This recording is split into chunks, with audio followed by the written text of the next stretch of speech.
9 fetch lands, which is an unusually high number in Ponza. The reason for that is we're playing 3 Wrenn and 6 to accompany that.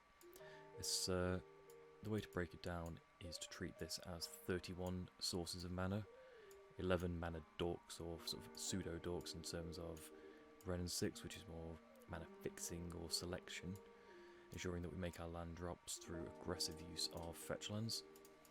With that, we're going to be taking a lot of incremental damage, so we've got Scavenging Ooze 2 in the main alongside the 3 Clothes, which both serve dual purpose. One is to be incidental graveyard hate, the other is incidental life gain. Clothes itself is a big beater. The 4/3 indestructible is very easy with the Utopia Sprawls, double pips on Chandra, Questing Beast, Bloodbraid Elf, Glorybringer and Seasoned Pyromancer. Being gauge 7 Devotion is very easy. We're playing the traditional disruption package of Blood Moon, looking to turn 2 that, cheese out some wins if possible. But the streamlined version of this, or the streamlined version that this is playing 3 Bone Crusher, 3 Clothes, 4 Blood Moon, 4 Seasoned Pyromancer, 4 Bloodbraid and 4 Bolt. Trying to be as consistent as humanly possible as we rip through our deck with various different sources of card advantage, with Chandra, Bloodbraid Elf, Seasoned Pyro, or things like Bone Crusher Giant, which is pseudo card advantage in a way, where you get 2 spells for 1. Instead of playing the configuration of maybe 4/3 top end with Glorybringer instead of an Inferno Titan, or potentially Stormbreath Dragon, the other one is Elder Gargaroth, which sometimes see in the sideboards, playing Questing Beast. The reason for that is there are a lot of prowess decks, aggro decks, D&T, small creature decks, and the second line of text on Questing Beast, which reads, can't be blocked by creatures with power 2 or less, is exceptionally relevant. That, coupled with Vigilance and Death Touch, means that, well, it just gives us another source of evasive damage to get through with Glorybringer. Also can target Planeswalkers, means we don't have to sacrifice hitting face in order to kill Planeswalkers, get a stupid Teferi off the board, or God forbid a Liliana. But moving away from the main board, the sideboard is really where things start to get a little bit interesting.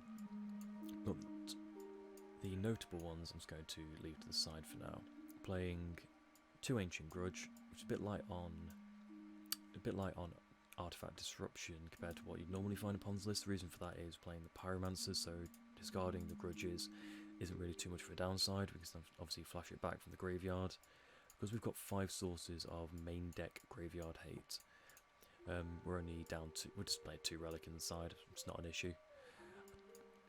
And in that vein, the main graveyard deck that I'm worried about is Dredge. That's why we've got the playset of Anger of the Gods and Chandra Awakened Inferno, which can serve as a Wrath, but also, and more importantly, has that line, this spell can't be countered. I've been playing around with Veil of Summer for the past 2 or 3 leagues, and it's not been effective. It's not been as effective against control as I wanted it to be.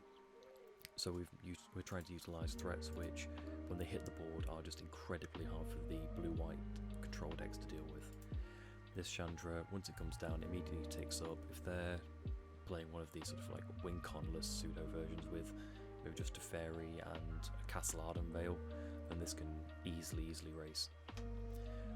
The same vein, Carnage Tyrant looks a bit odd, as we've got a lot of D&T prowess and Dredge coming into the format. We also have a lot of mid-range decks coming back in the Mardu Stoneblade list that you saw me playing earlier on the channel. We've got a lot of Rock, a lot of Jund, things like that. Pet decks which, for the most part, have been pushed out of the format by Uro, and now coming back with a vengeance. So this is a definitive mirror breaker. It trades profitably with Tarmogoyf most of the time, but it also has the Hexproof and Trample to go through. You know, anything over 4 toughness short of Chandra is very difficult to deal with for Ponza. So that's why Carnage Tyrant is a bit of a mirror breaker there. Our choice of life gain is Obstinate Baloth. It serves the dual purpose. It's good against Liliana the Veil, which same justification for Carnage Tyrant there, with Rock and Jund coming back in with a vengeance. A couple of stray Abzan decks as well. It's also very good against the prowess decks. The ground creatures struggle to get through the big back end. 4 toughness, 4 life gain's huge. The reason we're not playing things like Weather of the Storm is because of this card here, Trinisphere. Most of the prowess decks operate, and Burn as well, operate off 2 lands, 1 land sometimes.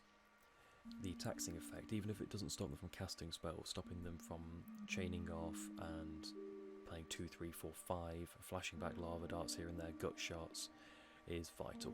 It slows them right down. It means we can start profitably trading or just blocking where needed, and I think it's our best tech against them that's not just direct life gain. You know, it's either this or playing something like Feed the Clan or Weather the Storm, which I think aren't what we want to do. Playing those reactive cards in this version of the deck, we want to be sticking a Trinisphere on turn 2, playing a Bloodbraid Elf, Seasoned Pyromancer, getting some stuff on board, then beating face. I don't think we can afford to take a turn off just in case they try and go for it and then gain 9, 12 life, and then they hit us for 9. That's it's not really where we want to be. Okay, that's pretty much all I want to say about the deck, so I'll come back when we're ready for match 1.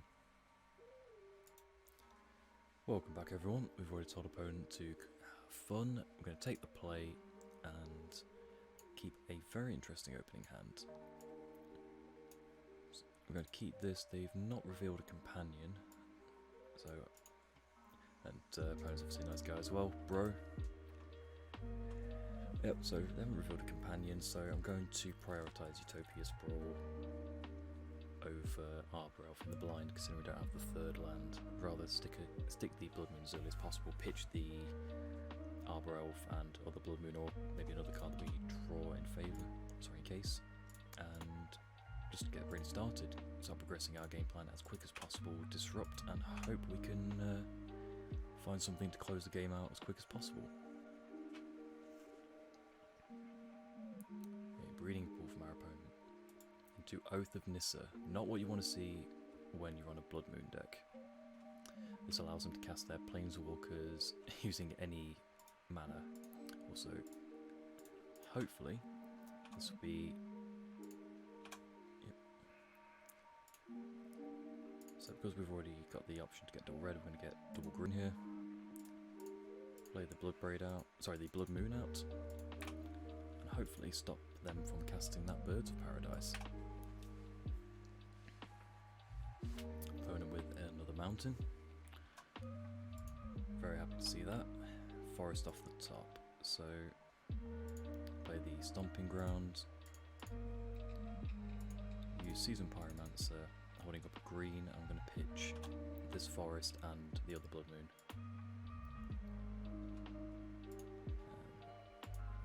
Second main phase, I'll play the Arbor Elf for no other reason than the fact I just progressed automatically. There we go. Now, there have been better hits off Seasoned Pyromancer, but that is 2 more lands out of our deck. Also means we can now cast everything in the main board. But that's not bad for them.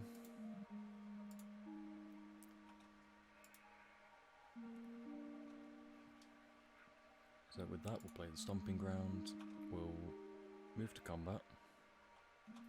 We'll offer the trade with the Pyromancers, because we can return ours pretty easily. Okay, I was just happy to take 2. We'll hold up Bolt and say go. That Bird Paradise is gone. Remove that.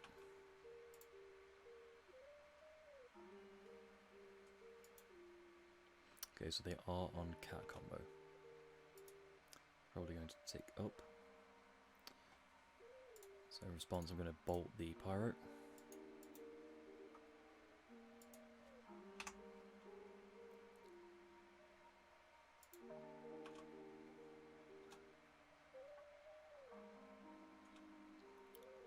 Okay, that's not a bad draw. Get another look. If we get a Renin 6, we can start getting a bit of a value loop going. Or just more lands. So the idea of playing 20 with a load of fetch lands is to mitigate flood, but variance is a thing. Get Saheeli off the board and say go to our opponent. 5 cards in hand. You can cast any 3 mana Planeswalker thanks to the Oath of Nissa. Don't have a main deck way to deal with enchantments, and looking at the sideboard, don't, so we favoured Ancient Grudge over Destructive Revelry.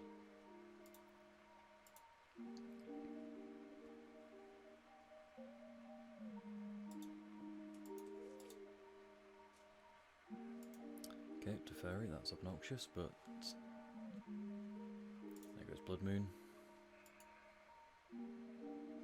Means we get to fetch with the Vista.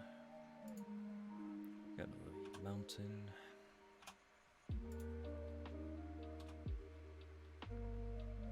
So we'll use the Blood Moon as bait. So, okay.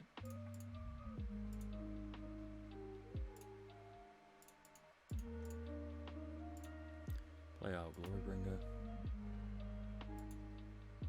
And opponent has seen enough. Perfect, let's go to sideboarding. Looks like they're going to be quite a controlling strategy. So possibly want to bring in a Chandra over something slower, like a Scavenging Ooze. So I'm not really sure how much they're going to be filling their graveyard. And if we do, we want to be sniping it with Clothis as opposed to Scavenging Ooze. Anger of the Gods does seem like it would be quite good against them. It doesn't hit Felidar Guardian annoyingly, or Planeswalkers, so I think maybe that one change is enough. Don't want to go overboard. They're not an aggressive deck. Looks like they're going to be like a prison control style Planeswalker build if it's the version I'm thinking of, the Aspiring Spike version. So just bring in Chandra for a Scavenging Ooze until we see more of their deck and send it back. Okay, it's a slow hand on the draw with no Arbor Elf, no Ren 6 for turn 2 play, no Utopia Sprawl. I think probably going to have to mulligan this. It's just a bit too slow.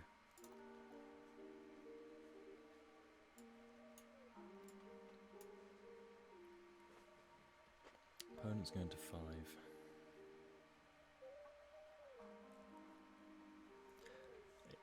We have got, I think I'm going to have to mulligan this again. Can't keep a 1-lander on a 6. This is much better, if not suspect. So we're going to keep. I'm going to bottom Arbor Elf and Chandra. The land lets us cast a turn 3 Glorybringer.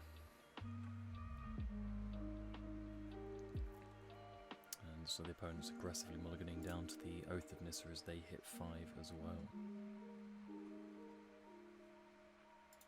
Breeding Pool for them.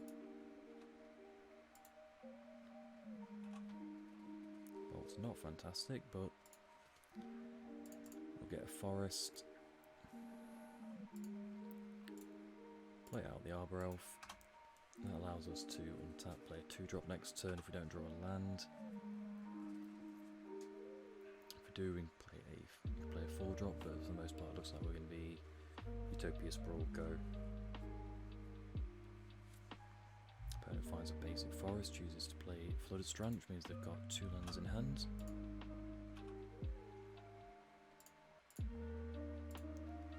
So it's a bit of a weird one. We're going to go red on here, untap it.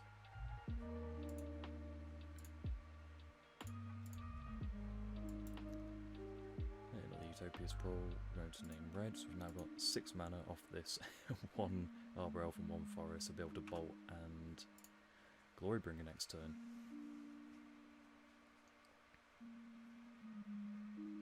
Do regret not sending Chandra back now, but we had no guarantees we were going to draw this, or draw like this. Okay, so Breeding Pool, 3 unknowns in hand, Kitchen Finks. Pretty good card, keeps them alive. Okay, so this will be 3, 6, 2, 5. Yep, so we can do this.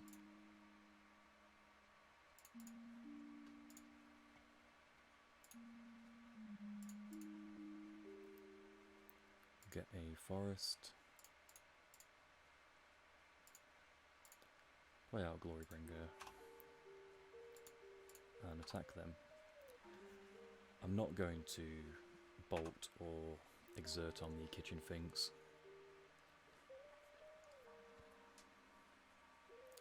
Yep, definitely happy to save the bolt for that Lotus Cobra.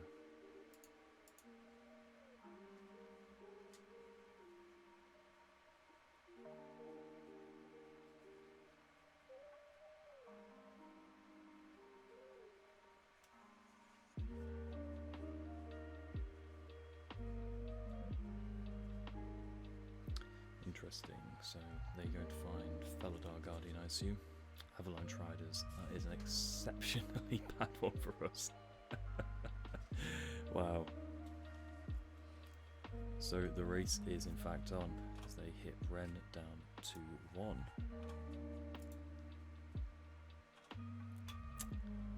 Oh, well. Play the Wooded Foothills for turn.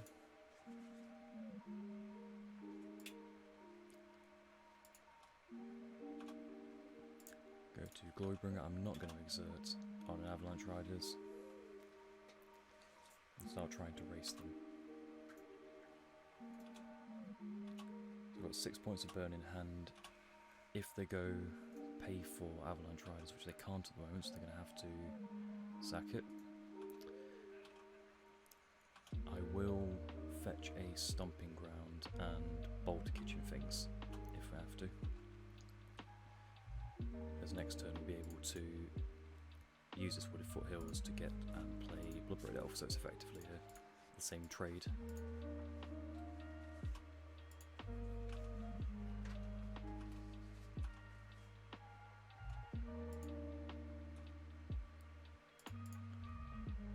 So I'm gonna I'll play a Forest.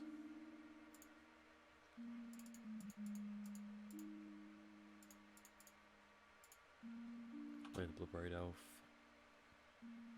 hitting Seasoned Pyromancer.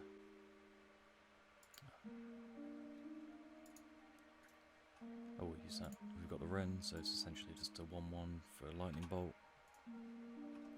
And the Clothish should seal this game out pretty nicely. Yep, they trade there.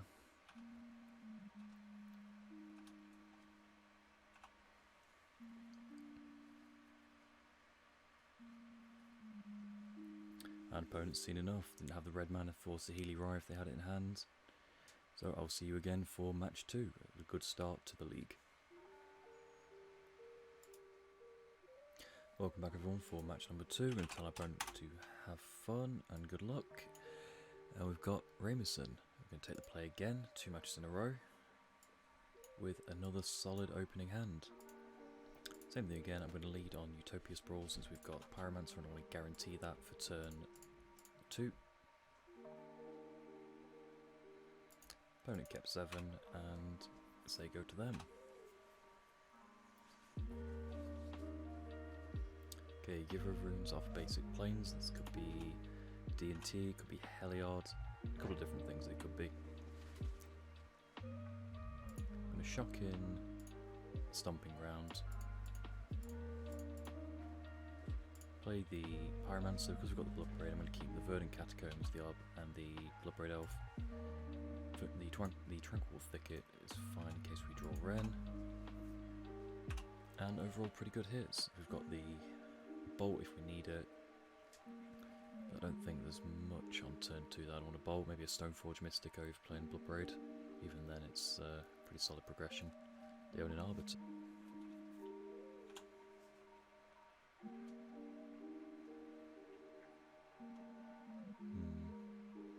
We've drawn the Utopia Sprawl, and we've got another land in hand. I am going to play out the Bloodbraid.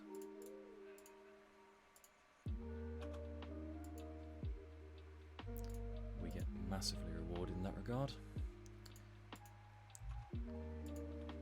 Now their Ghost Quarters are useless, so we'll pop the Pyromancer in as well.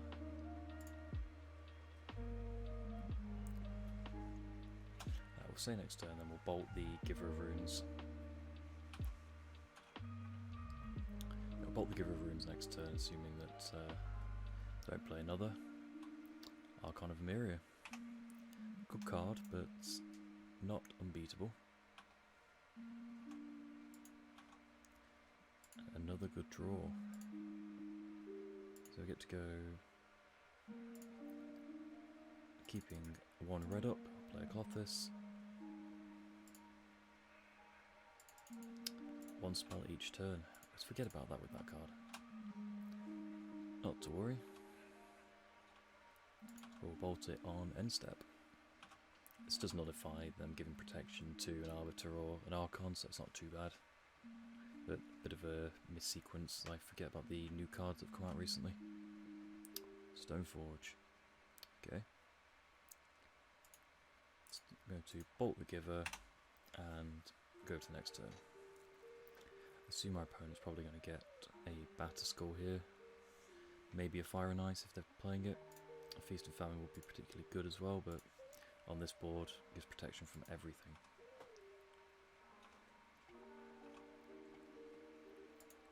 So I'm going to eat the Giver of Runes. Move to combat. I'm going to play and tap properly. Play out the Glorybringer. Going to attack and exert, killing the Stoneforge. And trade here if I want to. Attack and exert because I don't want the Batterskull to come down. Sorry, them to be able to equip, put the Sword of Fire and Ice into play, or a Batterskull if they've got it in hand, and then equip as well. Also gives another thing for Clothis to be out their graveyard. But it looks like they're happy to trade Arbiter for Bloodbraid and kill our Pyromancer, which gives us something to do next turn if we draw a land.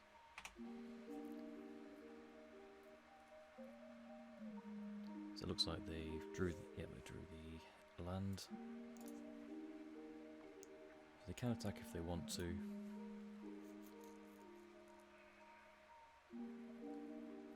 But at the moment we have them, yeah, okay. So I assume they're going to be bolting the Elemental. Or to go in face to try and race us. Okay. So we currently have them on a 2-turn clock. In case we draw Skoos, I'm going to take the Lightning Bolt out of our graveyard. Get in for 4.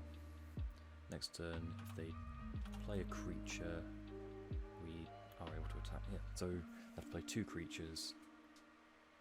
1 to block Clothis, 1 to get hit by Glorybringer, as well as keeping Archon back. Double Path would also do it, obviously. Okay, they've got a Batterskull. So that doesn't do it, unfortunately, so draw a land, so no issues taking the Arbiter. Going to go to combat, we're going to attack with Clothis, they're forced to chump with the Archon on one of these 2, and we're going to kill the Germ token. Okay, easy as that. It's D&T, I'm going to bring in Anger of the Gods, take out Scavenging Ooze, I'm going to dump 1 Blood Moon. Bolt hits them pretty well. Questing Beast is good against them. Chandra's pretty good, Glorybringer's great. Got a lot of good interaction for them. I'm going to take out a Bone Crusher Giant for an Ancient Grudge and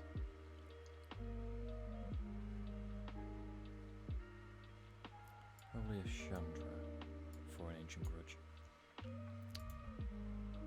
Okay, we'll leave this pretty easy. 5 nice pieces of interaction in. Of course, we get this hand. Keeping 7s as be Arbor Elf. Can't play Pyromancer on turn 2, annoyingly. Can over turn 3 Bloodbraid. On the draw, I'm going to keep this, but probably 50-50 about it. I draw a fetch land, that'd be fantastic. Or a stomping ground.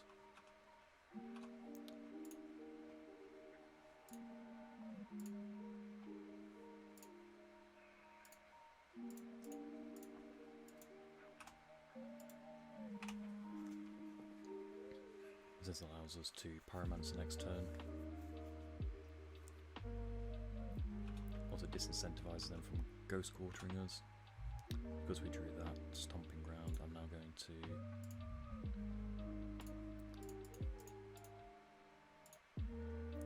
Yep, so I'm going to play out the Season Pyromancer. Thinking about pitching Arbor Elf and Mountain.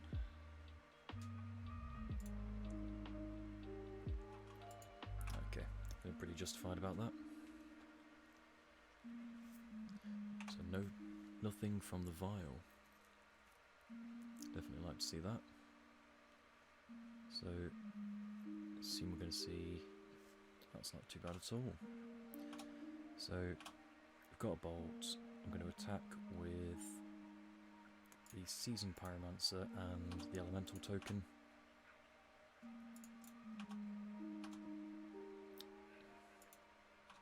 Okay. That's a very good one. Very, very good against our deck. So, it's losing Elemental here. They take 2.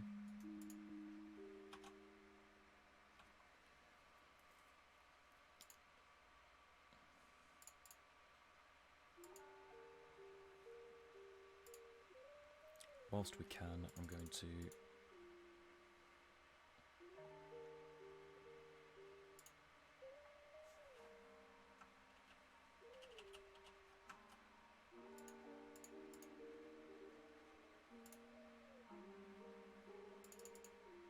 this way we can hold a bolt if we need to. Otherwise, if we play the Blood Moon using these 3, we could only untap the Forest, not the Stomping Ground. Does signal to our opponent that we've got a bolt, but it looks like they're going all in on this Aureok champion. So where Questing Beast is now one of our better draws.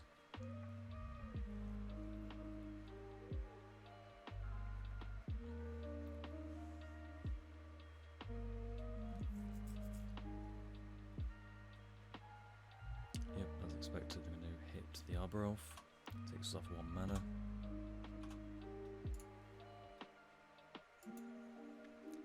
Don't think we have a choice but to Bloodbraid, try and hit something relevant.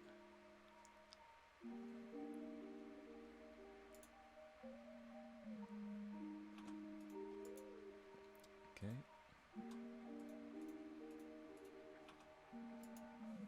It's fine if we hit a bolt or Ancient Grudge. It's a very good one. Goes back into the deck.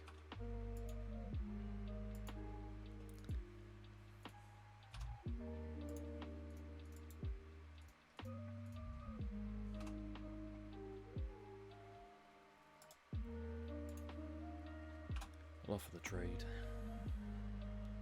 Try and get as much damage as possible, but this one's already lost. Don't think we'll be able to beat this Aureok champion hitting us for 5. We're on a 2-turn clock regardless. Even if we manage to get Clothis online and attacking. Next turn, attack with the Aureok, most likely hold back the Archon. That is even worse.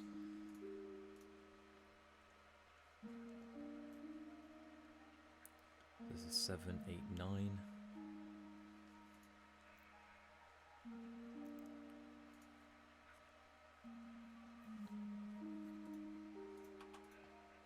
We are just dead here, which is a shame. So we'll go on to game 3. I'm going to bring in Baloths now that I've seen the Aureok champion. Or a Carnage Tyrant.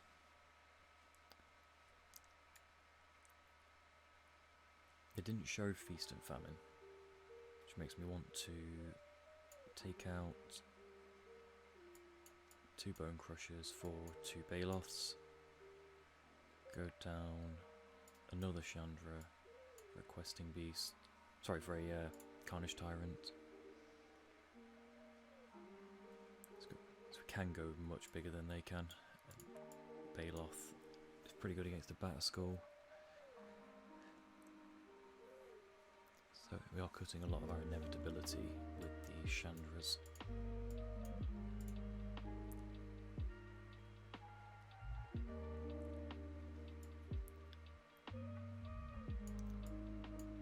Keeping a bit of spot removal on a beta. Go down. I'm just going to bring in 2 green creatures. Keep one bit of inevitability. If we start getting into a top deck war, then we'd rather have Chandra than not.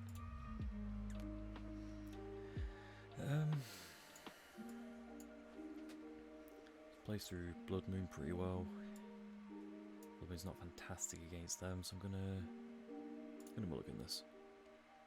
This is way better, way better. I'm gonna get rid of that mountain. Am I? Yeah, 1, 2, yeah. So I'll get basic forest. Go Utopia Spore on red. Depending on what they do, if they go Vile, then probably play out Ren and 6. If they go Giver, might start getting down. Yeah, okay.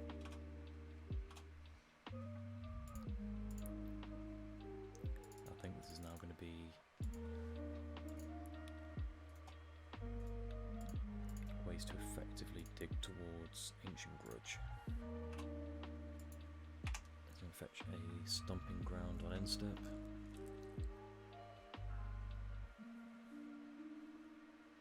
Give us pretty good.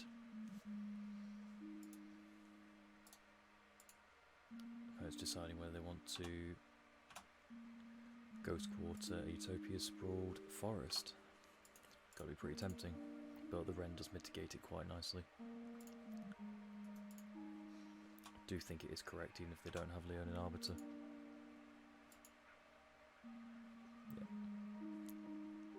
So if anything, just do instant speed with it. Go get another forest.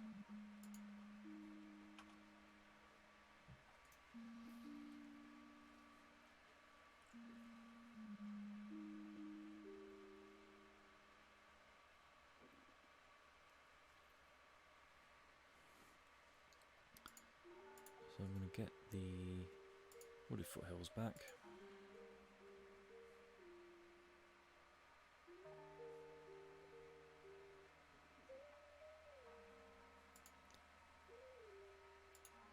Play Clothis. Start ramping, trying to ramp towards this Carnage Tyrant. We should be very good against them.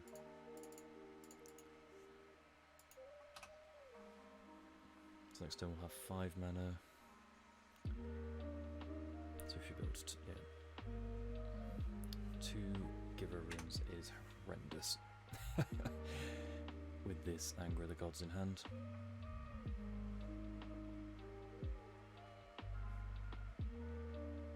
Ancient Grudge here would be brilliant.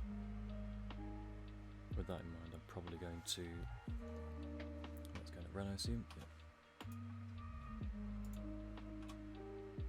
See what we draw. Another Season Pyro. Okay.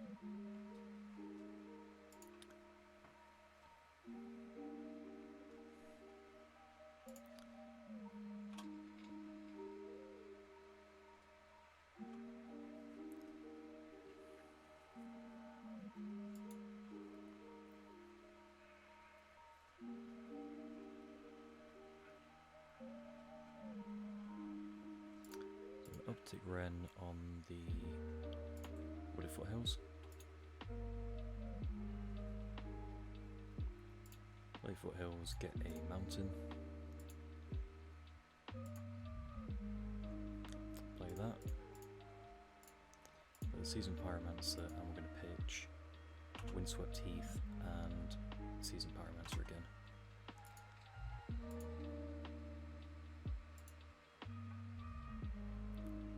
Draw a Arbor for a Utopia Sprawl and we get to attack with Clothis.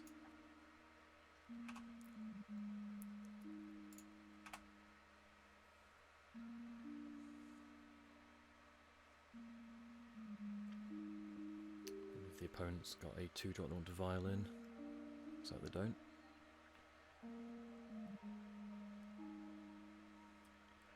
Not sure why they didn't violin the Stoneforge Mystic and then... Yeah, if they'd violin the Stoneforge Mystic, then they would have been able to just block with that and then give protection using the Giver. As it stands at the moment, also not looking to flash in straight away.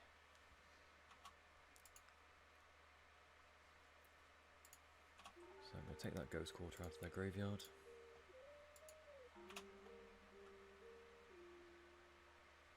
Put it on red.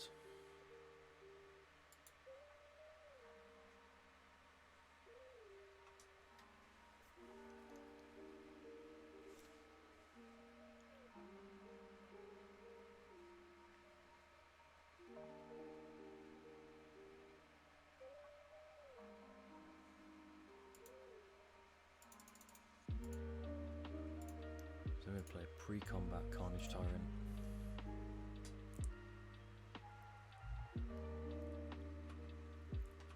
I'm going to get in with the team. To do that, I would also want to get in with Clothis. 2, 4, 5, 6, 7, 8, 9. So we could lose Seasoned Pyromancer, no issue. Which means they'd have to give double protection if they didn't want to lose a creature. I think that's worth it. I'm probably just going to take the 6 here. Unless they've got a Bat Skull in hand, which would be a bit... they do.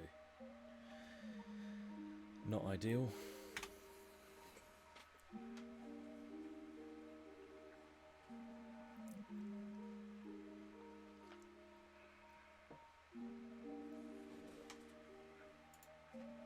So now they can comfortably just gain 4, go to 18, give the Giver, jump with the Giver, give it protection from red. And is this an Archon or a Flicker Wisp? Archon, okay.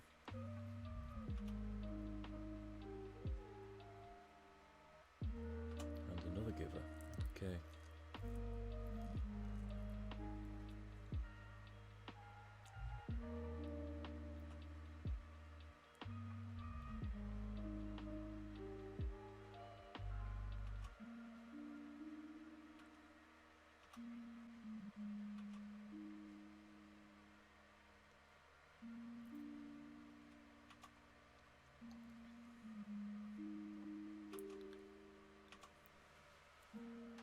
They're going to try and kill Ren?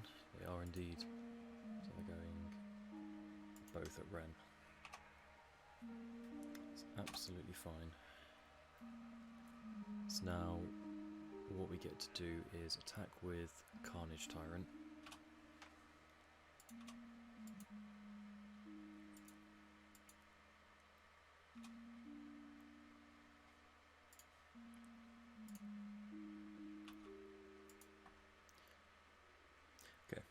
So what I'm thinking is attack with Carnage Tyrant. They give the Germ token protection from green using the Giver. Then we wipe the board with Anger of the Gods. Yep, okay. Otherwise, I don't think we're going to get a better opportunity than this with 2 tapped givers. 2 tapped givers rather.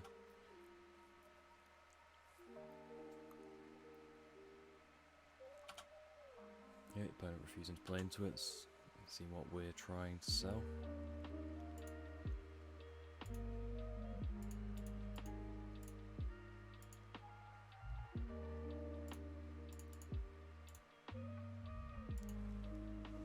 And they are not buying, so probably going to give the Germ token protection from red.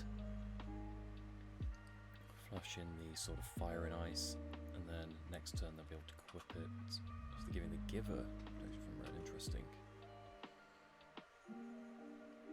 Okay. Of course, so they lose the Archon, Stoneforge.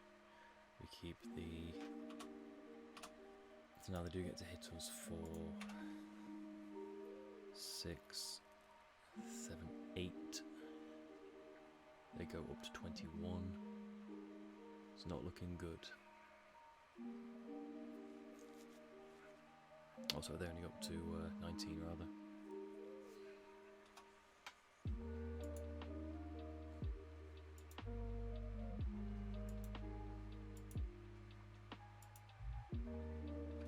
Bolt would be great.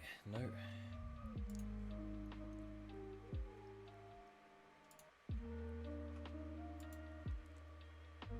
Drawn a lot of lands here.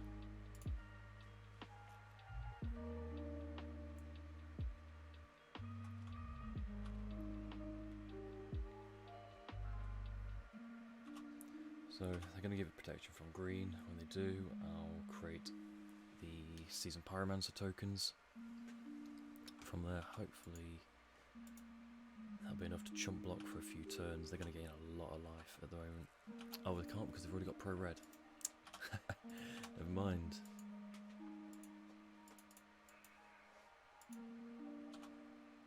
I can't let them draw another card and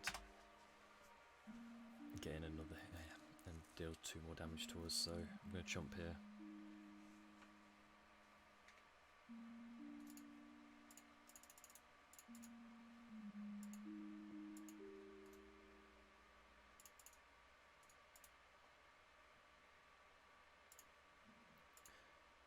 So we get another stomping ground.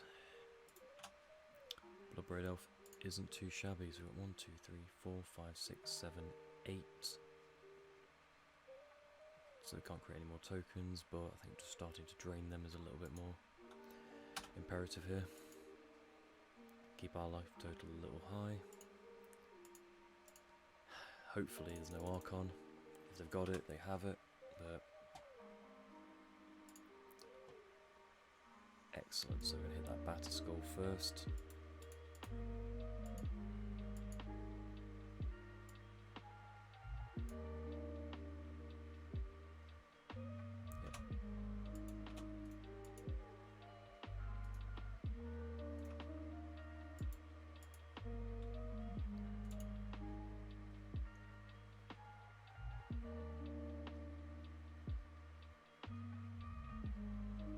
Hold up the Ancient Grudge. They haven't got away at the moment to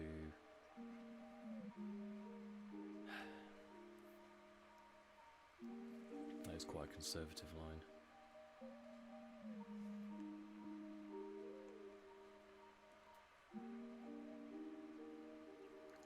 Four cards in hand. Violent 3, a Violent 2. I don't think we can attack. The odds of them missing land drops like they have done and not having anything to file in is very unlikely.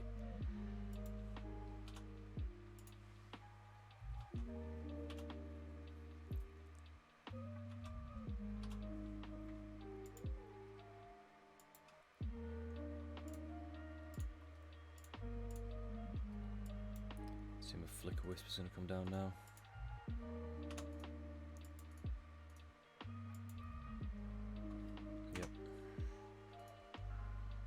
Telegraphed it very well, opponent, but still couldn't play around it. Better than letting them get the hit in, and never mind. I was going to say then the worst case situation being a Skyclave for Clothis, but really should stop trying to call these things.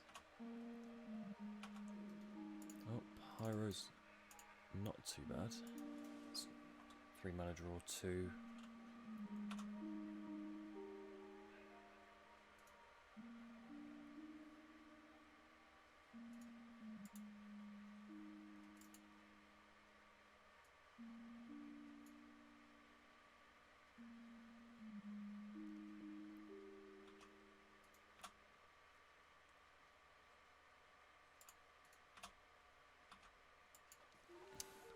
Again, we're forcing opponent just to make game actions here.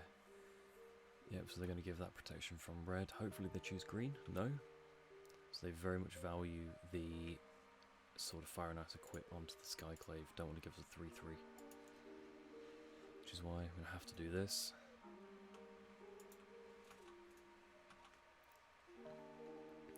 force them to tap the Giver if they want to attack with the Skyclave, and then hopefully get an Anger of the Gods without being exposed to another, or without allowing the opponent to catch us out with a Flicker Wisp.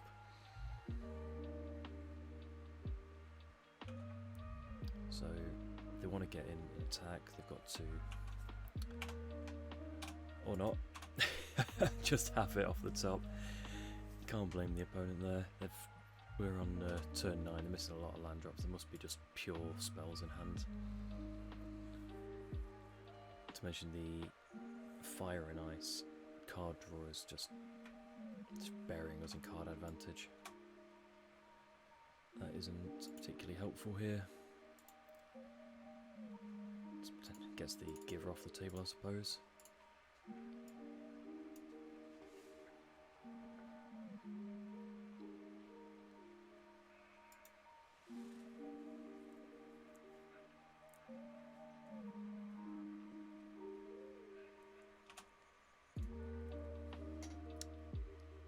Another Flicker Wisp. Another Flicker Wisp. Just admit our opponent has had it all in this game, but those are the beats, sometimes it just happens.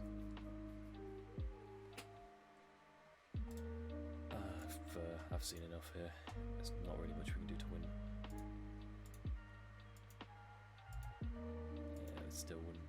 It would have been a long time. We would have been dead long before that mattered. You know, so I'll come back and see you for match 3. Welcome back everyone, we're against Fur MTG. We're going to say good luck, have fun to our opponent. Keep a very solid hand.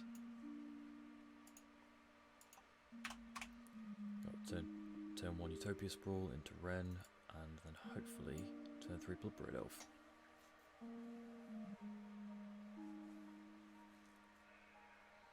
If we draw an Arbor Elf, I will probably play that over Utopia Sprawl, just because we've got 2 forests in hand, and turn 2 we'll be able to go Sprawl. Particularly if it baits the opponent into wasting some interaction on an Arbor Elf. Yep, so if they want to waste a Bolt, then that'd be fantastic. If not, we'll play a Bloodbraid Elf on turn 2.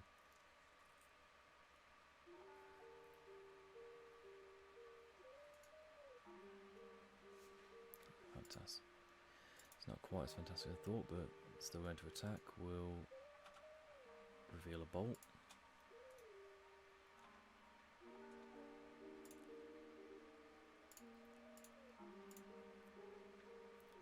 Red, we're going to go untap.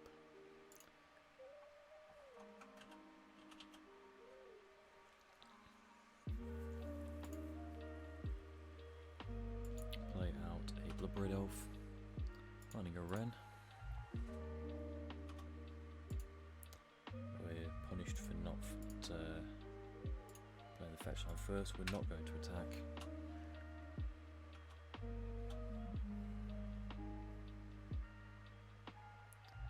Next turn we do get to set up our mana for pretty much everything in the deck, assuming that we're not dead straight away. Let's get to see what we're drawing. Our opponent knows that we have a Lightning Bolt in hand. Stomping around off the top, that's one more out of the deck. So they're all going face, so I'd have to cast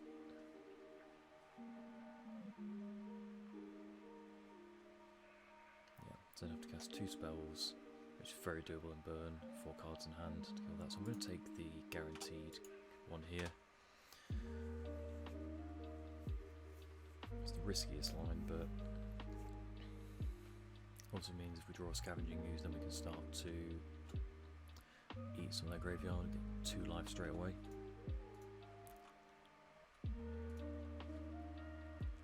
That is not too bad. So we're going to get a Forest here.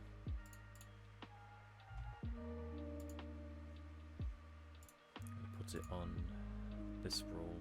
Sorry, this yeah, we get Forest, play the Sprawl named Red.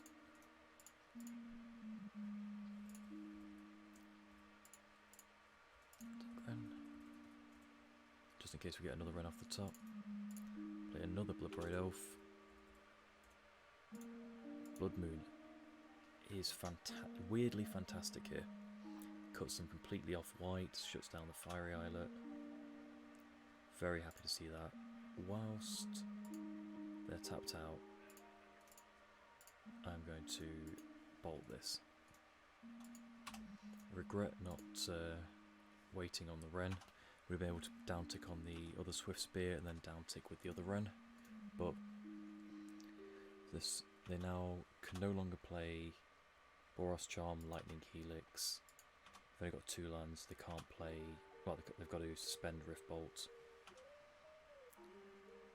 I'm going to cycle this Thicket. See what we draw. Clothis. Okay. Down tick here.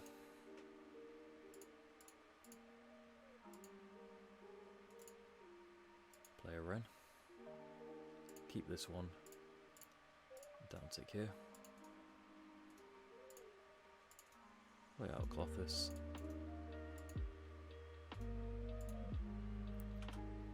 And I'm not going to attack. I'm going to play around Bolt plus Swift Spear. Although 1, 2, 3, 4, 5, 6, 7, 8. Actually, we can attack pretty easily. They'd have to kill 2 things, and that's again not going face.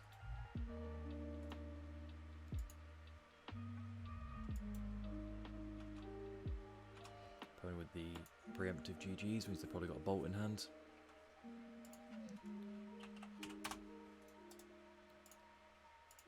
So didn't put up a good fight. Burn is not a great matchup game 1, but we do have quite a lot of tech. So let's bring all this in.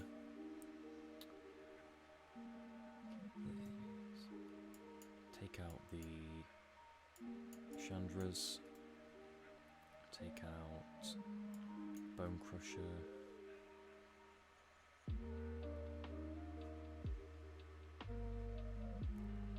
Whilst it is a bit of a nombo, it is worth playing. Still worth playing it just to hit Transfer off. So I'm going to take out another Questing Beast, Glorybringer, and probably a Seasoned Pyromancer. I do like keeping Blood Moon in against Burn. It doesn't seem intuitive because they are a red base deck, but they play no planes whatsoever. It shuts off, and because they've gone down to 17, 18 lands now in Burn decks, some 16, it shuts down their islets and all of their horizon lands. So I do like to keep this in. Okay, so that's 2, 3, 4, 5, 6, 7, 8 ways to gain life. Trinisphere Blood Moons, I've got 7 hate pieces. Glorybringer is a top end. Yeah, I like this. Let's I'm going to change that actually for Questing Beast. That's essentially the same thing, because it can't block a creature 2 or less. They'd have to waste a removal spell. Exerting obviously takes a turn off. You're going to do it every other turn, whereas this is guaranteed damage. The death touch, yeah, okay. I think that's better. Also keeps our curve lower. Means we can be a bit greedy with keeps. And mulligan that. 6 lands and a Trinisphere. Okay, I'm going to keep this. I'm going to send back Questing Beast. I'm going to go Forest, Arbor Elf, then get a... Yep, then next time get a... Yeah, get Green-Red Stomping Ground, play Seasoned Pyromancer, depending on what we pitch. But depending on what we draw, I'll probably pitch Questing Beast and something else. If not, it would be Bloodbraid and Questing Beast.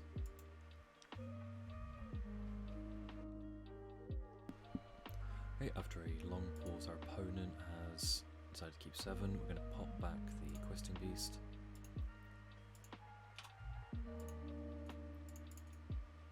Get a Forest as we said we were going to do, play the Arbor Elf, and say go.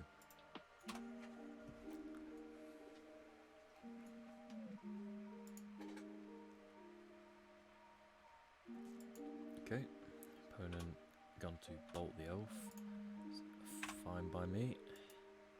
They've probably kept a slower than normal hand.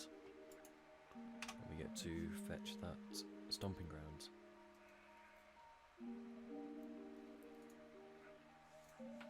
Goblin Guide. Another one, is it?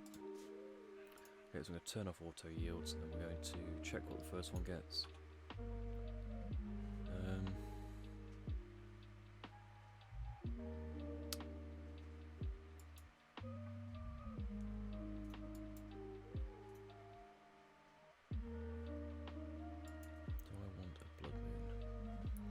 Next turn I'd be playing a land, going down to 4, and have to pitch these two. Yeah, I think I will actually draw that. Means we're going to be taking quite a bit of damage, but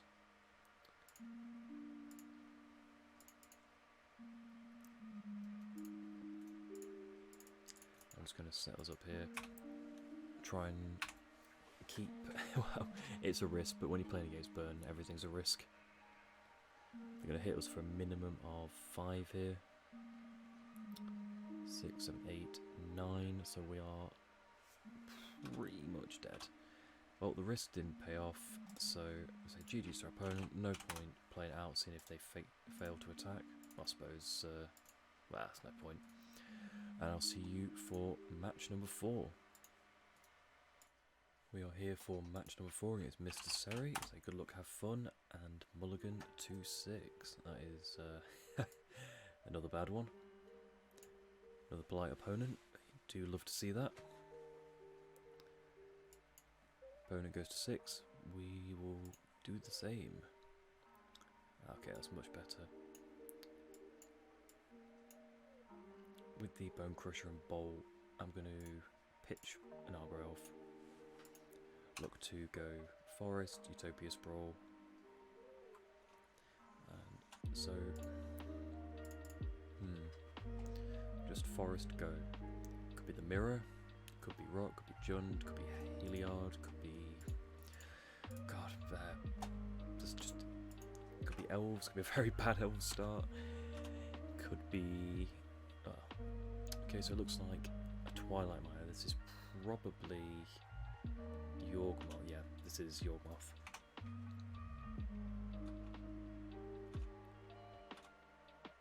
Quest Beast is going to be good against them. Yawgmoth is 4 CMC, so can play him next turn. They can't combo us next turn, so I'm going to play an Arbor Elf and a Ren 6. Get up the Forest here. Just set up for next turn for maximum mana, maximum interaction.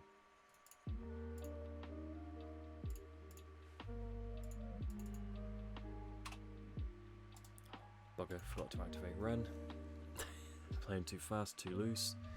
Thinking about turns 2-3 ahead. So if they shock in, looks like they do have Yawgmoth. Notes they've got Geist, followed by another Geist, so they can combo, then kill Ren. I'm getting hugely punished for that mistake, but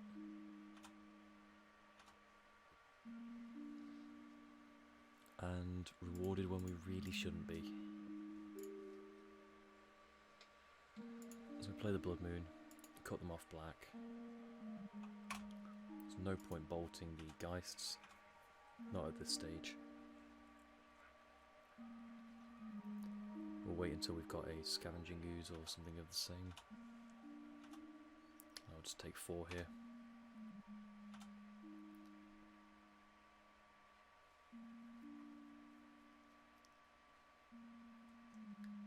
We've got a Young Wolf, so it looks like they are going on the beatdown plan.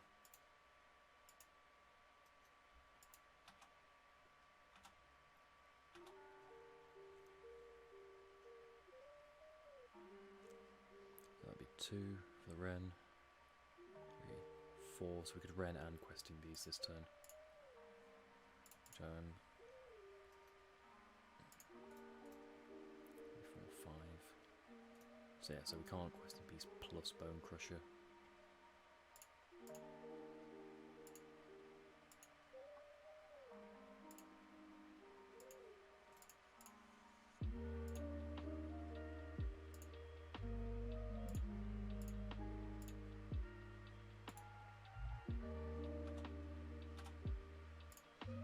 Vigilance, they can't block, so it's a free 4 damage. I mean, they could block with the Wall of Roots, but then they lose access to double green. So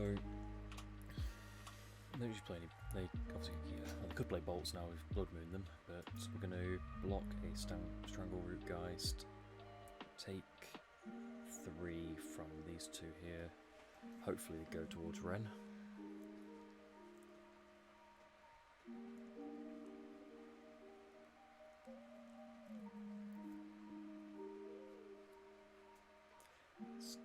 Scavenging Ooze would be a fantastic draw here. That would allow us to then start trading and sniping them from the graveyard before the Undying, with the Undying trigger on the stack. Clothis wouldn't be too bad, but so we'd have to start using removal spells then in response to the Clothis trigger. But oh no, actually then it still wouldn't work. I'm going to get it either side, so I think they're deciding whether to attack here. Face, face, face. Okay, so I'm getting aggressive. We're going to hit the Geist. Comes back as a 3-2.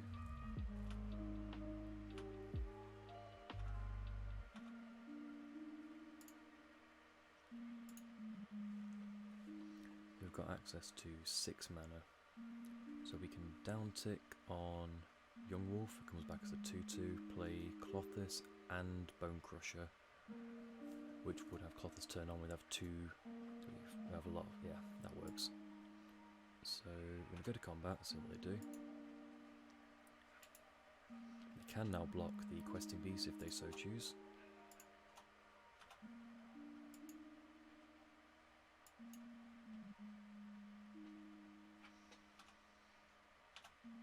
But the opponent rightly so isn't interested in that.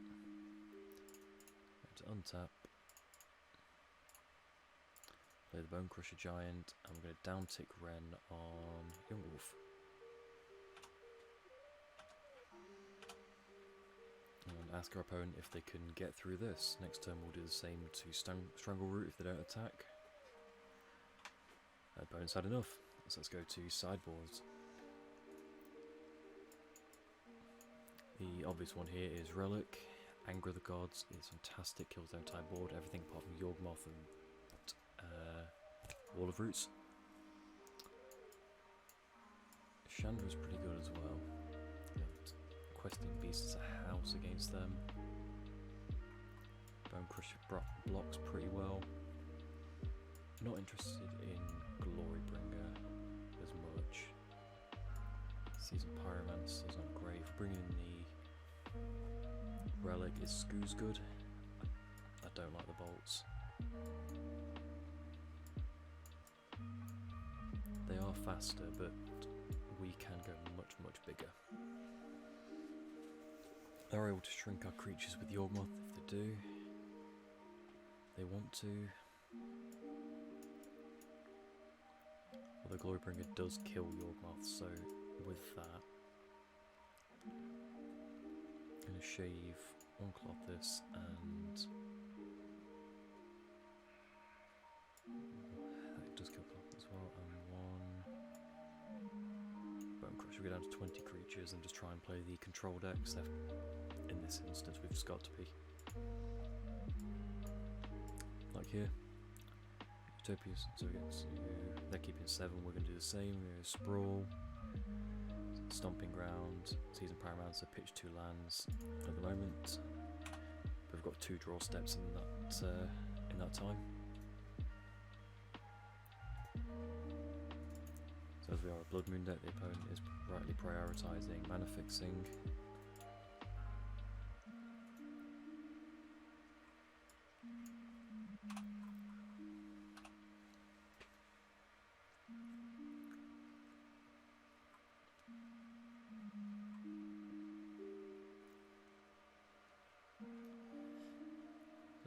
But 3 mana here, they can Wall of Roots into one of their Undying creatures. Nope, just get another Birds. And Anger of the Gods here would be fantastic. We'll take 2.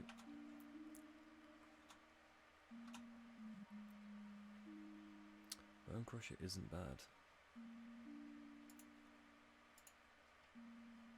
Quite like, so we'll go Seasoned Pyromancer, we'll pitch Glorybringer and Prismatic Vista, I think. Yeah, we're right to do so. Next turn we get to Ren plus Stomp or Bloodbraid, Questing Beast. Considering how good Questing Beast is against them, I am very tempted to, yeah, just a Questing Beast, depending on what they do.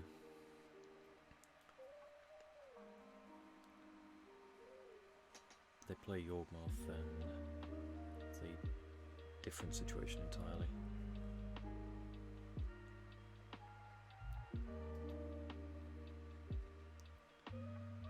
Green from our opponent. Another reason to pitch the Glorybringer there is we had no guarantee of getting 5 mana, even with the double draw, and we wanted to create another elemental just to block either Strangleroot Geist or another one if they've got it. I'll double block both. Oh, sorry, I will block each one. No, they're not interested in doing that. It's understandable, because they're doing that, probably going to play Bloodbraid,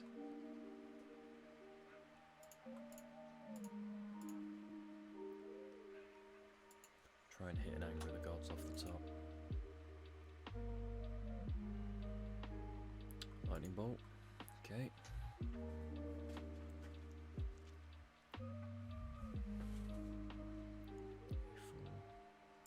I'll just hit a birds.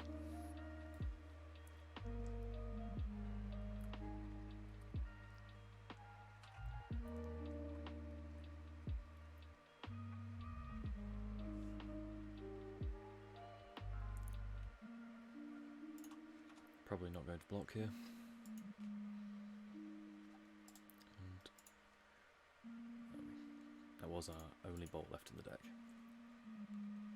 So with that block, I assume they've got Yawgmoth in hand. Means they can start to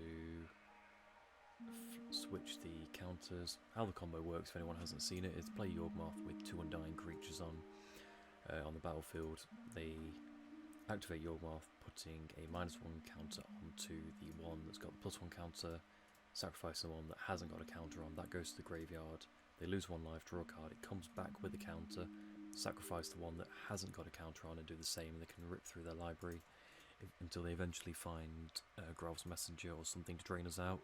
The other option is just to kill our board and then swing for lots of damage. It's an interesting deck. Not a huge fan, maybe I'm just a bad pilot of it, but I've never had much success when I've tried it the couple of times that I have. It is, for the most part, the only green-black mid-range deck that plays Twilight Mire. It's always the giveaway.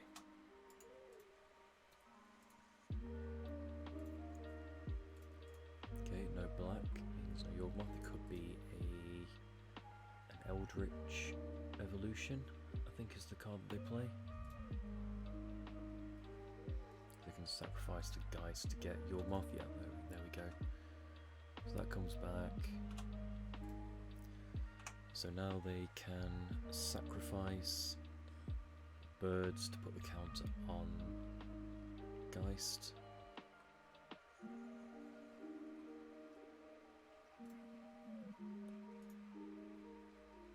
Yeah. So I don't think they win here, but they certainly get set up for next turn and draw most of their library.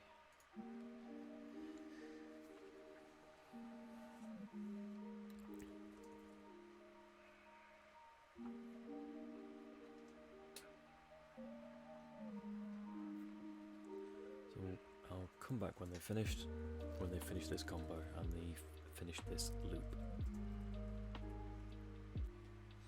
Okay, the opponent is now convoking their board with a Quarter Calling. Sure what they're getting here. Ah, Blood Artists, right, okay, so now they can train us, and that is the win for them.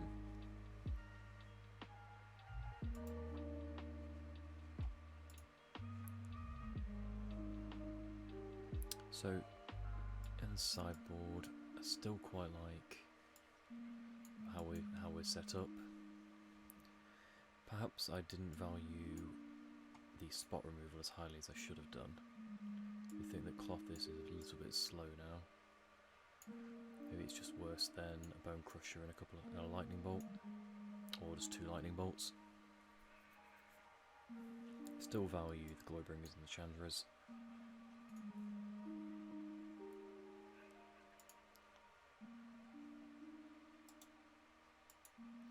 Although perhaps a big Chandra is a little bit much, and should be just a Seasoned Pyromancer. Try and dig to our graveyard hate a little bit quicker. Okay, this is a very quick Blood Moon, so I'm going to say yes to this.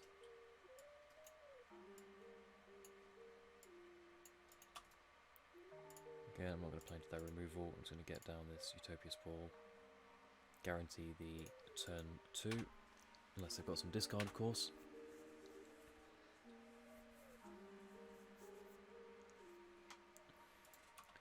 Okay, not going to be able to cheese our opponent out, unfortunately. But what we can do is fetch another basic here. Play the Blood Moon, and then next turn we'll be able to play the Arbor Elf after Wrathing with an Anger of the Gods, which I think will be worth it. Hopefully the opponent just goes Overgrown Tomb or fetch land into birds, that'd be quite nice. Okay, it's a red source for them. Okay, Priest of the Forgotten Gods and a Gilded Goose, so we get to really punish our opponent here. Play the Stomping Ground so that we've got double red. Wipe the board and exile everything. Play out an Arbor Elf and pass the turn, so they go to our opponent. Gain 2 life if they wish to, but other than that, doesn't look like they can do much. So I'm going to cycle first.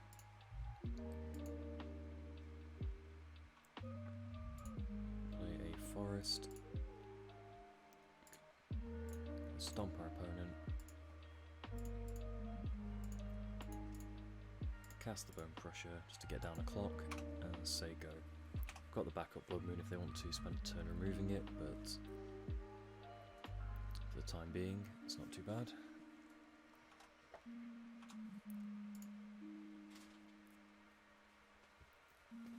So we can cast everything in our deck at the moment, so I don't mind trading an Arbor Elf for a Bone Crusher here. Sorry, for an Arbor Elf for a Dryad Arbor, if they're so inclined, which they're not. Play a Blood Moon, say go.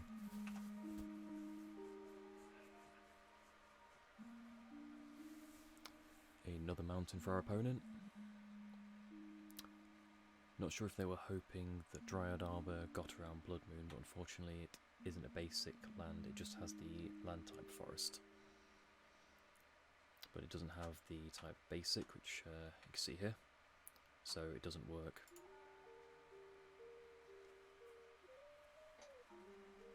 My opponent unfortunately is just realising that it's not intuitive on first glance, and it's not obvious, but it's one of those niche interactions that comes up every now and then. Perhaps I've just been playing Blood Moon decks for too long. I think now our opponent is probably going to trade Arbor for Elf, but can't blame them. Might even chump block the Bone Crusher. We however draw another land and will play out a third Blood Moon. Don't know if they play... actually no, I'm going to hold on to this Blood Moon just in case they are playing Maelstrom Pulse. It's something that you could very much see coming out of a green-black deck. I think I crack the food, go to 11, gaining the 3 life. With Oko long out of the format, food is no longer as terrifying as it used to be.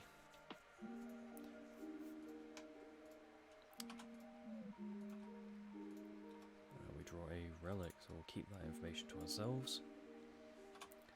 Attempt to get in for 5. Perhaps the opponent now sees it's the time to trade. Maybe they're still interested in seeing a way to remove these blood moons. I will play out a relic. Not for any other reason then. Okay, no 1 hour, interesting. I will probably cycle it to find a removal spell. If we don't draw anything next turn. But fortunately we do. So 1, 4, so I can crack, attempt to find a bolt, which there are 2 of in the deck. That would win on the spot. This does force the chump, however. So now our opponent has to chump the Bone Crusher Giant with probably the Dryad Arbor.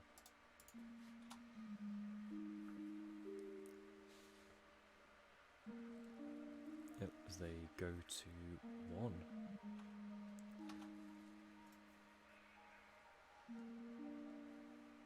Okay. 2 mana from our opponent. We'll have to find a way to cast Yawgmoths. I don't believe anything else in their deck allows them to block Questing Beast, apart from Graf's Messenger, but unfortunately that enters tapped and is far more black than they have available to them at the moment.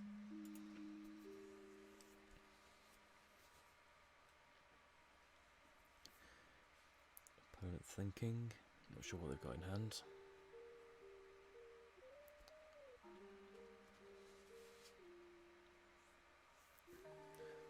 Not sure. Okay, opponent's seen enough, and that is match 4 down. 2-2, going for 3-2 to cash the league, and I'll catch you for the 5th and final game. Welcome back for the final game. We're against Mincash. We're going to say good luck, have fun to our opponent, and congratulate him on his fine choice of avatar.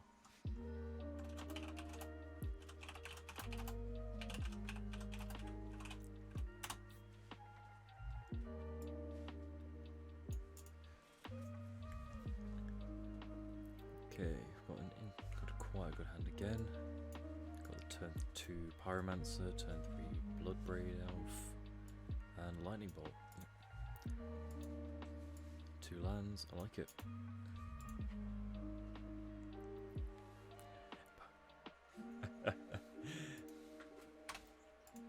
So our opponent correctly choosing the correct reasons to have this avatar.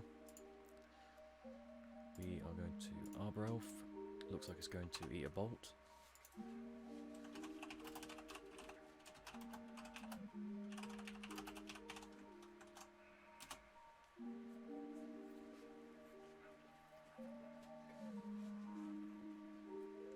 Yep, eats the bolt. That's fine. Means we get to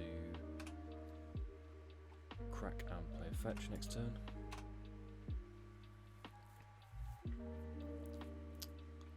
Interesting.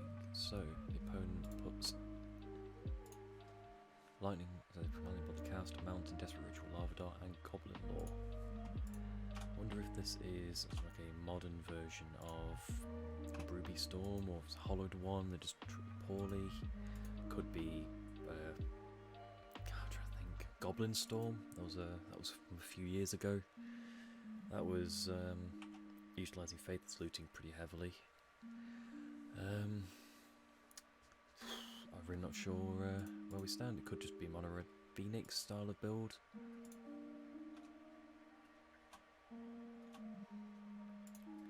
Either way, we are drawing very poorly at the moment. So with that, I'm going to get a mountain here, play a Pyromancer. I'm going to pitch Wooded Foothills and Bolt. I think Cloth is going to do a lot of work in this matchup if we can grind the game out and they're not a combo deck. But I don't see what else they could be.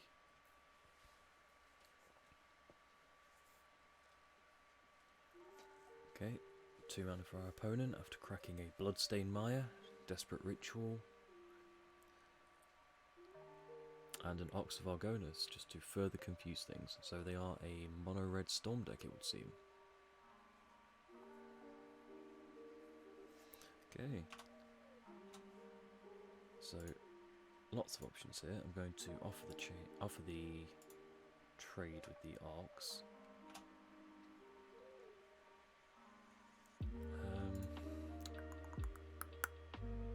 Actually, I'm not. I'm going to crack this, play a Forest, get down an Arbor Elf, and Clothis.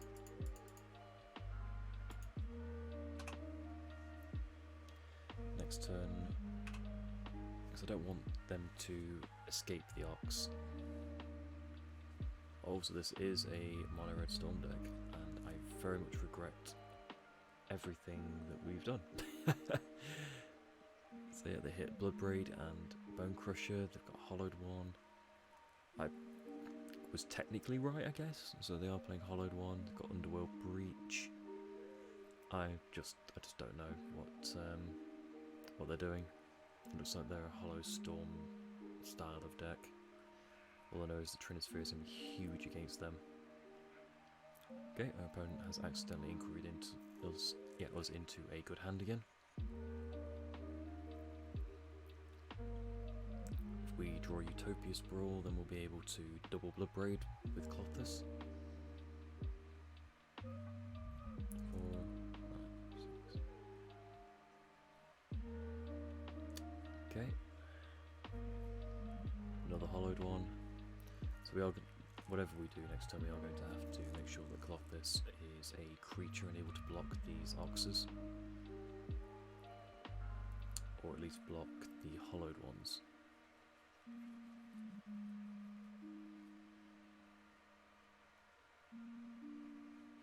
Yep, so they've identified keeping Clothis off the table is a good idea. So they're trying to build Storm Count at the moment by using Bergie, who, if anyone doesn't know, if they cast a red spell, including the flashback cost of a Lava Dart, they gain 1 red. I'll not be taking that trade. So we drew a Arbor Elf. They have 3 Grape Shots in the graveyard, so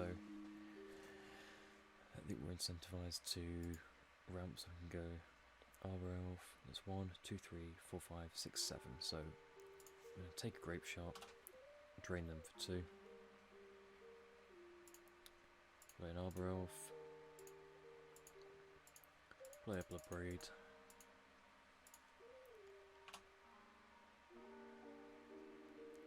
Hit a Seasoned Pyromancer, which is yet more blockers, which is always good.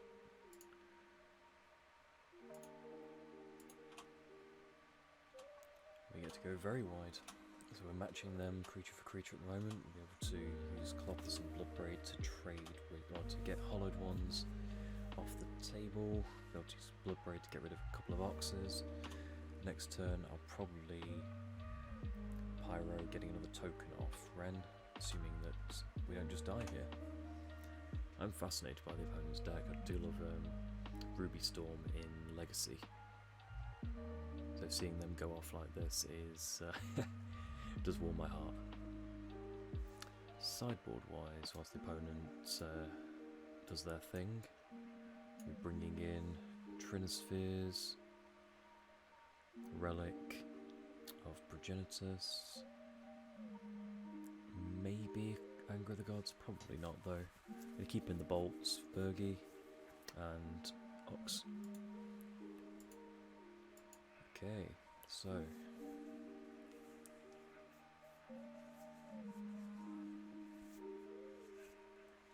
we're going to start to trade where we can here, knowing that we're going to be making more tokens definitively next turn. So we're going to go here, here, here, here, and here. See if our opponent has a bolt. Nope, it fill their graveyard quite spectacularly.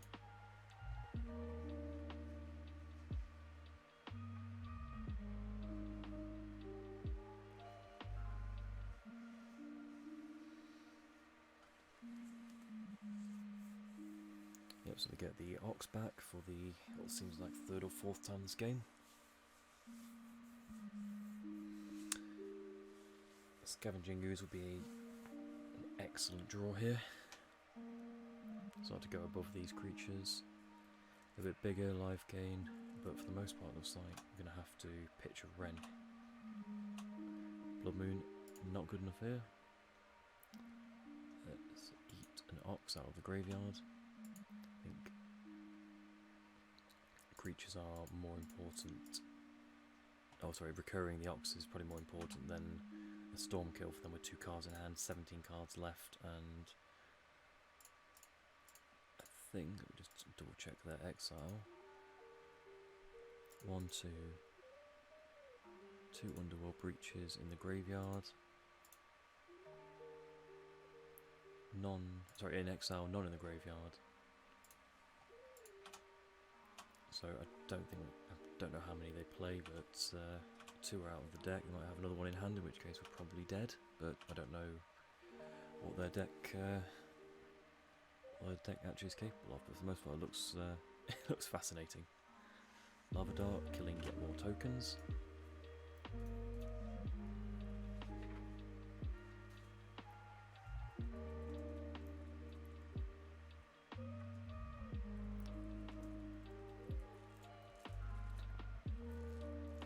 Okay, so that's 9, 10, 11, 12, 13, 14, 15, 16, go to 1. And we're obviously going to block here. So take 11.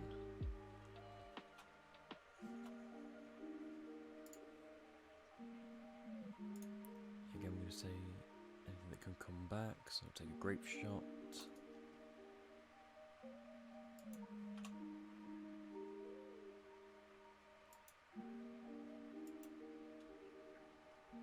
Go to 8. I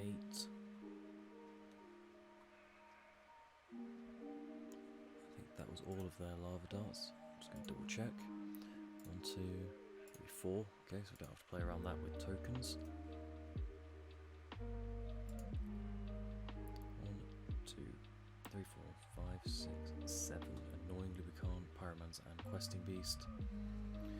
If we block, we go to 1. Next turn. Go back up to 3. Okay, so we can't. Yes, we have to Flashback Pyro. It's the only avenue we've got.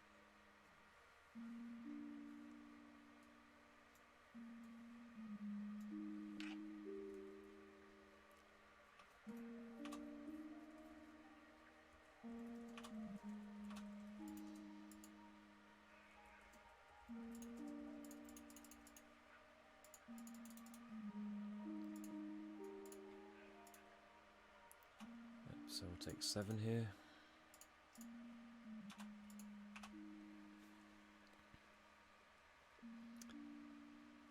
Oh, that's annoying.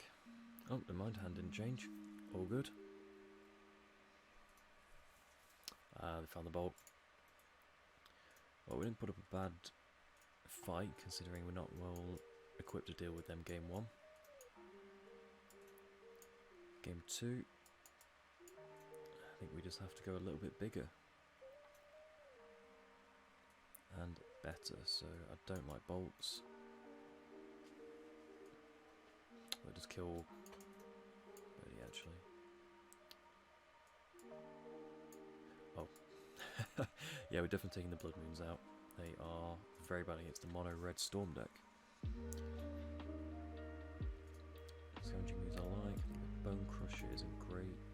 Questing Beast trades pretty well. Bringer kills them very well. Chandra might be a bit slow. So let's do this. We're bigger. Kills their creatures. It's a pretty quick clock. Wraths the board. exiles their creatures, hits the Ox and Brindy, as well as any tokens if they're going wide. I think this is a pretty good configuration. Okay, so we've got a Sprawl into turn 2 Clothis or Scavenging Ooze. Probably going to incentivise Clothis, it can't interact with it, allows us to ramp even further. It's not the best hand, but I think it is very keepable. Okay, Utopia Sprawl on red, as they go to our opponent.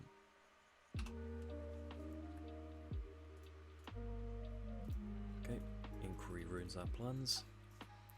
That's what the card does. So we ditch 4 lands. With that in mind, we're going to play a Relic and then a Scavenging Ooze, or I want to just get a Clothis down.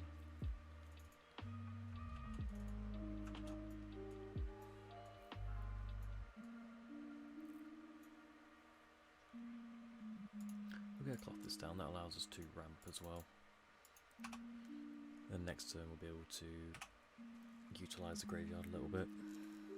I don't think they can kill us on turn 2, I don't know what their deck's like, but we are getting horrendously punished. Okay.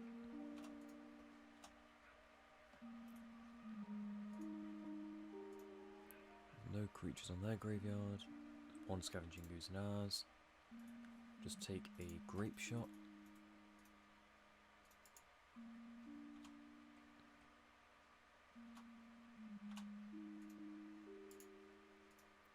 I'm going to go Relic of Progenitus into Scavenging Ooze, because I don't want to pitch this Chandra to Spyro. Got 5 mana at the moment, draw a land, then we'll be able to... Yep, that's fine. Draw a land, then we'll be able to use Chandra to get rid of this hollowed one, which they seem to be going all in on.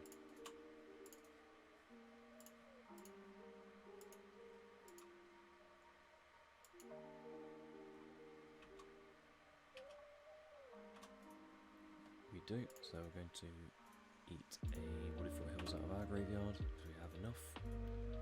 Get red. Shock in a Stomping Ground.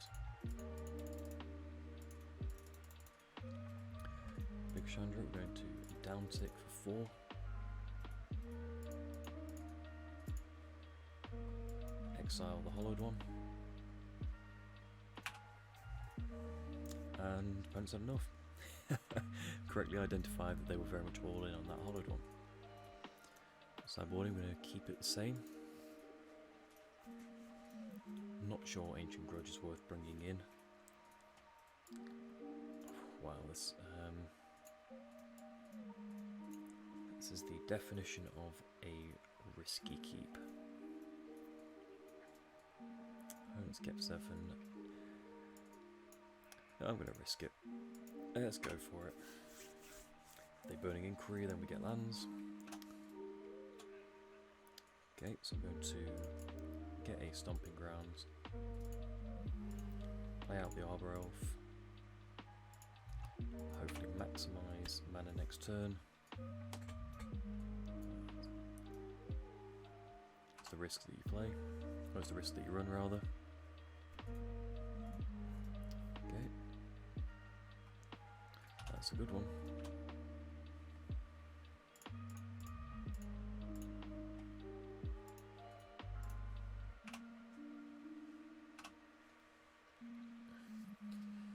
So if we can land, then we'll Trinisphere, even though we've got a Bloodbraid in hand. The Metamorphose plus Bergie is pretty good right there. I like that. Really, really like that.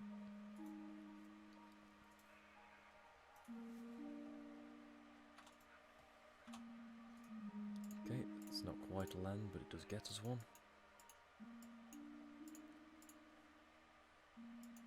Means we get to use this Vernon Catacombs at least once more, maybe twice, depending on how they sequence.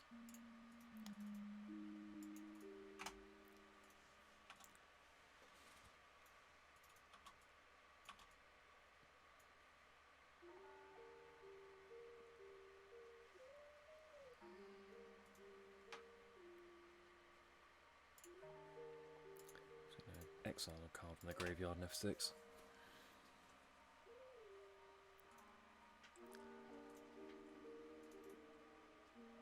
Do like the opponent's deck. I know I've said it before, but this kind of dual planned combo deck, just love it. I used to play Hollowed One back in Modern before Faith Looting was banned, and I've still got a very bad mono red version of the deck in paper. So it can discard a card to exile top pile of your library, play those cards this turn. So Metamorphose is pretty good. Flame Slash is dead at the moment. Got one card in hand. Just another Metamorphose. It nets them 1 mana each time, draws them a card. So I'm trying to think what the worst possible things here would be. Empty the Warrens. I don't think we can beat that at the moment. What else? Weirdly, a Blood Moon would be bad for us right now because we've got this Stomping Ground.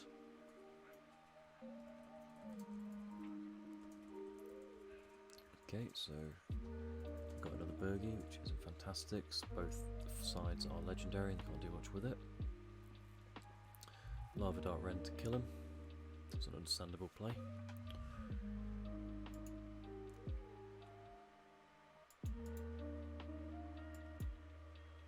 So opponent is Hellbent, can't play either of these unless they want to give Burgie Vigilance.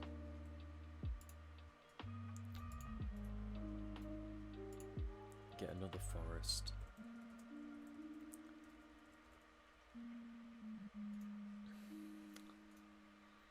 I think just to limit the capability of our opponent to go off quickly, I'm going to cast a Transfer tapping mana correctly, and then I'm going to crack the Relic on their turn, I think. If they have a Past in Flames or an Underworld Breach, then that's not fantastic. So they're discarding a Mountain, turning it into a Hollowed One. It's pretty good. That is pretty good. That being said, I'm just going to exile this now. Try and get a land. It is a land, but also means we're dead next turn. 2-6. Well, nearly dead next turn.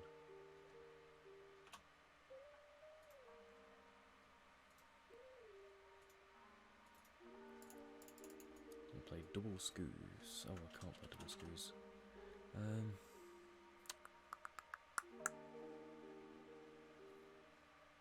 Very punished for that Relic crack now.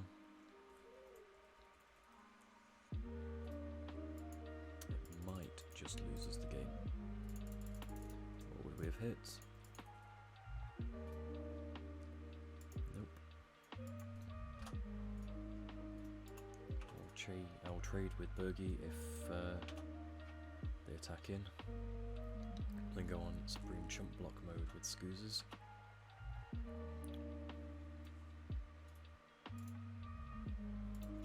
They discard a Hollowed One to get an Underworld Breach, which isn't fantastic for them right now. Burning Inquiry, as long as we keep a Scoos, would be not too bad at all.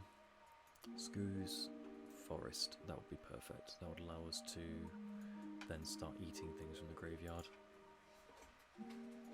Yep, opponent thinks it's worth it to disrupt our mana and hand as much as possible. Oh, we've got Scoos plus 2 activations, which would allow us to trade with a Hollowed One.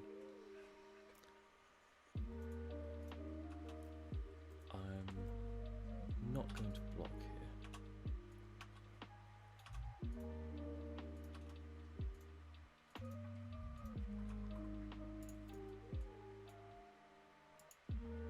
I'm going to leave up Scavenging Ooze, which now start activating. Let's see how we didn't get another Forest.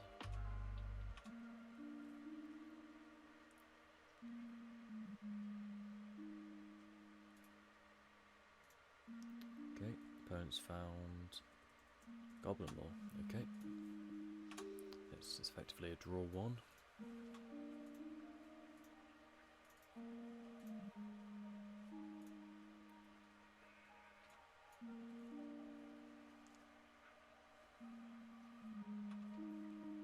Okay, they can't play that.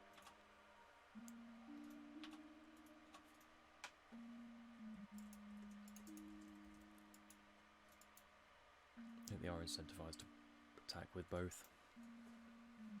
We have to trade, yep. Baron has correctly identified that.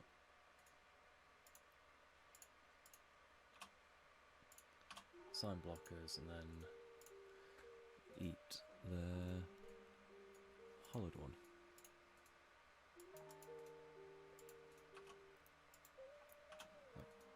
Got one more attack from the hollow one which we can chump.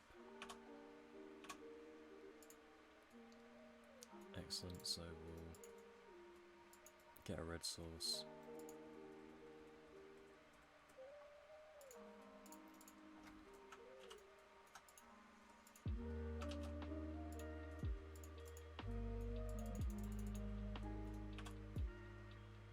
Ditch Arbor Elf and Lightning Bolt. Now they can't attack through the tokens plus the Pyromancer. I have to excuse my exceptionally squeaky chair.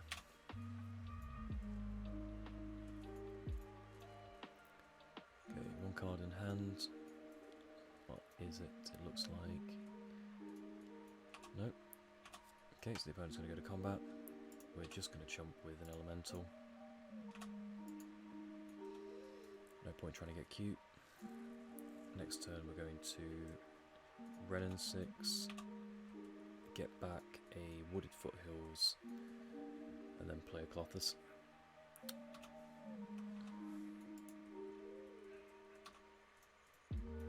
Could also see some Pyromancer into Clothis if we're feeling particularly greedy. Hold up Bolt. I am feeling greedy. 1, 2, 3, 4, 5, 6, 7. It would be... Yeah. Okay, so I'm going to ditch Elf and Bolt.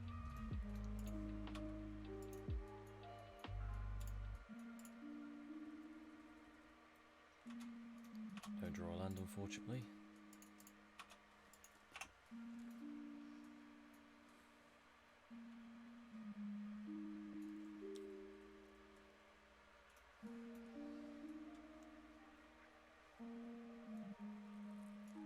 Yep, there's a lot of dying goes. So now Bolt. We are dead to Bolt. So if they bolt us now, then we untap, so probably should have played Cloths in that regard. Okay, 2 mountains. Sorry, mountain and a Bloodstained Mire.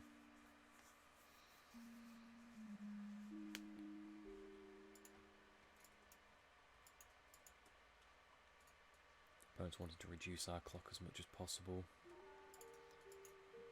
I'm going to keep jumping. Get in for 2, 3, 4, 5, 6 next turn. Okay.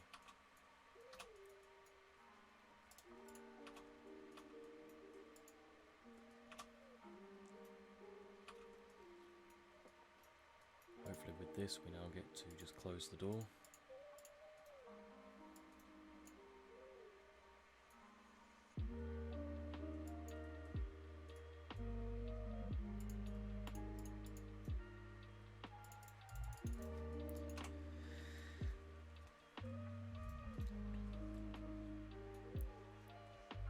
Yep. So now it is the case of bolt off the top or in the top 2 cards kills us. Doesn't do it.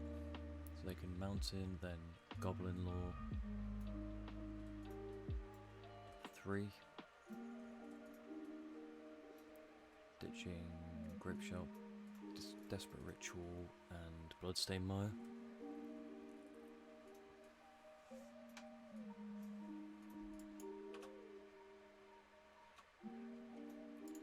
I'm just going to eat a grape shot, go up to 5.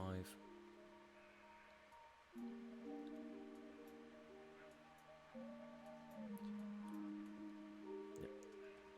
Okay, so the opponent knows we're dead, and that is the third 3-2 on stream in a row. Again, the practice for this one, I did go 4-1, but we'll take that, say GG's to our opponent, and I will see you again for the wrap-up. Hello everyone, and welcome back to the wrap-up. So it was another 3-2 in that league, off the back of a previous 4-1 with Ponza with this exact list. All in all, I think the deck performed a lot better than it performed in this video. We beat 4-colour Planeswalkers, Cat Combo, nonsense, pretty much just off the back of Blood Moon and a Clock. We lost to D&T, we beat the Black-Green Yawgmoth Combo, lost to Burn, and beat the Mono-Red Storm/Hollowed one. I think didn't see a lot of the more popular matchups at the moment. Didn't see Storm, didn't see any of the mid-range decks, we didn't see any of the Stoneblade decks, we didn't see Dredge, we didn't see a lot of the decks you would expect to be seeing. But all in all, I think the deck performed very well. I'm happy with the current configuration and the sideboard. I think we just got exceptionally lucky, particularly against D&T with their Fire and Ice Auriok draws in games 2 and 3. But for the most part, Burn as well. We just didn't see. We mulliganed quite low. We didn't see Bailos, didn't see Trinisphere. But I'm happy to run this one back. I might do another video today if there's enough time. If not, I will catch you for the next one. As always, if you've got any questions, comments or suggestions, please let me know, and don't forget to like, share and subscribe if you want to see more of this content. If not, just hope you have a good day.